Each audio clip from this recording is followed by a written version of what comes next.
राजगृह में एक दासी रहती थी जिसका नाम था पूर्णा। राजगृह एक जगह का नाम था। पूरे दिन के काम के बाद पूर्णा रात्रि में धान कूट रही थी। रात्रि में धान कूटने के पीछे का कारण था कि पूर्णा अपने प्रेमी की प्रतीक्षा कर रही थी।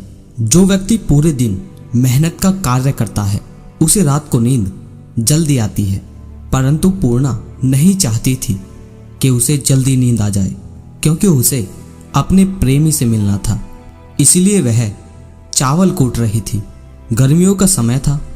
पूर्णा पसीने में लथपथ थी। पूर्णा बार बार बड़ी आशा के साथ द्वार पर जाती और देखती कि उसका प्रेमी आया या नहीं। पूर्णा थकी हुई भी थी और कामातुर भी थी, परंतु उसे दूर दूर तक अपना प्रेमी आता नहीं दिख रहा था। इस वजह से वह निराश भी थी।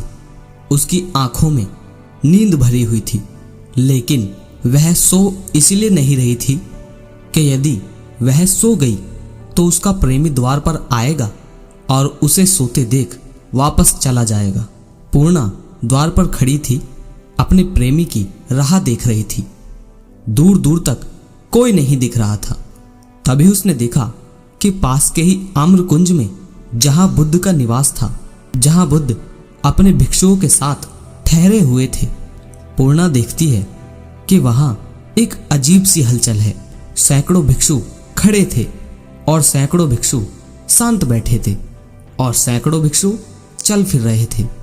पूर्णा सोचती है कि इतनी रात को ये भिक्षु कर क्या रहे हैं। पूर्णा सोचती है कि मैं तो अपनी प्रेमी की प्रतीक्षा में जाग रही हूँ, परंतु ये सभी भिक्षु क्यों जाग रहे हैं? इन्हें किसकी प्रतीक्षा है?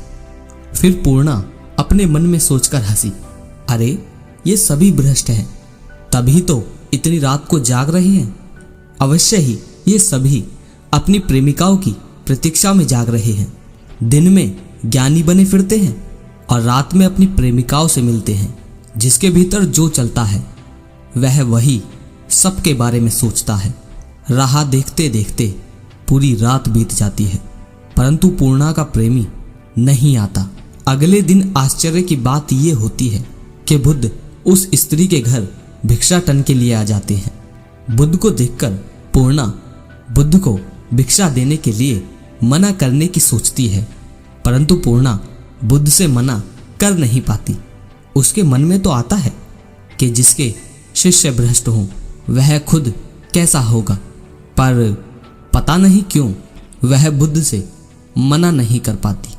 पूर्णा बुद्ध को अपने घर में बुलाती है और उन्हें भोजन परोसती है। भोजन करने के बाद बुद्ध पूर्णा से पूछते हैं, पूर्णे, क्यों तू मेरे भिक्षुओं का अपमान करती है? पूर्णा अपने मन में सोचती है कि मैंने तो इस बारे में किसी को बताया भी नहीं कि मैंने बुद्ध के भिक्षुओं को भ्रष्ट कहा था। फिर इन्हें पता कैसे चला? पूर्णा हड़बड़ाकर कहती है, परंतु बुद्ध, मैंने तो किसी की निंदा नहीं करी। बुद्ध कहते हैं, रात की सोच, रात तूने क्या सोचा था? बुद्ध की बात सुन पूर्णा बहुत शर्मिंदा हुई और उसने बुद्ध को सारी बात कह सुनाई। बुद्ध ने कहा, पूर्णा, तू अपने दुख के कारण नहीं सो पा रही थी और मेरे भिक्षु अपने आनंद के कारण जागे हुए थे। जागरण और जागरण में भेद है। तेरा जागरण दुख के कारण था और मेरे भिक्षुओं का जागरण आनंद के कारण।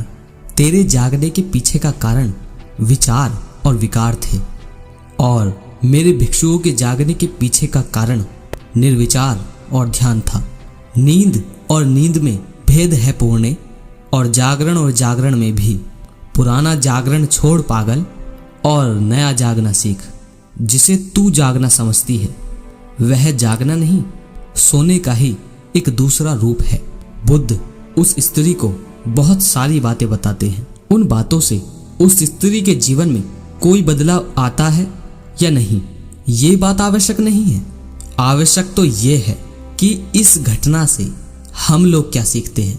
इस कहानी से जो हम सबसे बड़ी बात सीखते हैं वो ये है कि जैसी हमारी खुद की सोच होती है, जैसे हम खुद होते हैं, बिल्कुल वैसा ही हम दूसरों को भी सोचते हैं।